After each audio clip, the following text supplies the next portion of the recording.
অপরিকল্পিত আবাসনের আগ্রাসনে খুলনা জেলায় আশঙ্কাজনক হারে কমছে কৃষিজমি। অপরদিকে লবণাক্ততার প্রভাব বাড়ায় বাধাগ্রস্ত হচ্ছে স্বাভাবিক চাষাবাদ। এস এম মিলনের ক্যামেরায় মোস্তফা জামালের রিপোর্ট।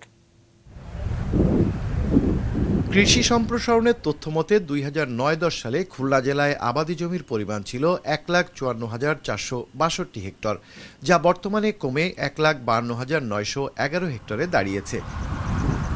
এক যুগের ব্যবধানে জেলায় কৃষি জমি কমেছে 2,500 হেক্টর।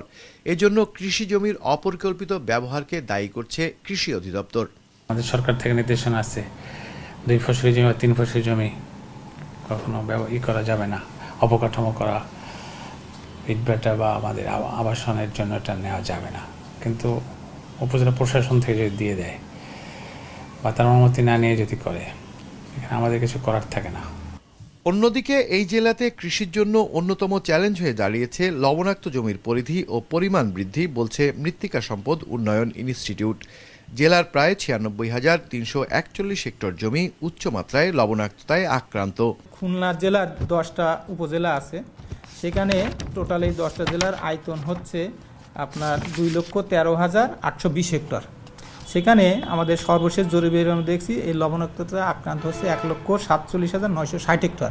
যদি আমি একটা অনুবাদ করি, সেখানে দেখি যে প্রায় 69% জমি লবণাক্ততার বিভিন্ন মাত্রায় আক্রান্ত।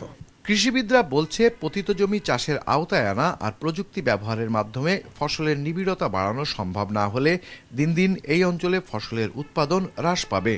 উত্তরাঞ্চল কিন্তু স্যাচুরেটেড, ওখানে কিন্তু আর ফসল বাড়ানোর সুযোগ নাই। কিন্তু দক্ষিণাঞ্চলে যেহেতু লবণাক্ততা বা অন্যান্য প্রতিকূলতা আছে, এখানে একটা ফসল হয় বা কোনো কোনো ক্ষেত্রে 2টা, এখানে 3টা, 4টা বা 5টা ফসল করা কিন্তু সম্ভব আমরা যদি প্রযুক্তির প্রয়োগ করি। তো সেক্ষেত্রে এই অঞ্চলের জমি যদি কমে যায়, এটা আসলে আমাদের শুধু দক্ষিণাঞ্চল না, এটা আমাদের সারা দেশের জন্য এটা আসলে কিন্তু একটা অ্যালার্মিং। আশার কথা, ইতোমধ্যেই পতিত জমি চাষের আওতায় আনতে শুরু করেছে কৃষি অধিদপ্তর, যার ফলে গেল 1 দশকে নতুন করে চাষাবাদের আওতায় এসেছে জেলার 3,000 হেক্টর জমি। তাই খাদ্য নিরাপত্তায়, কৃষি রক্ষায় আইনের শক্ত প্রয়োগের আহ্বান বিশেষজ্ঞদের।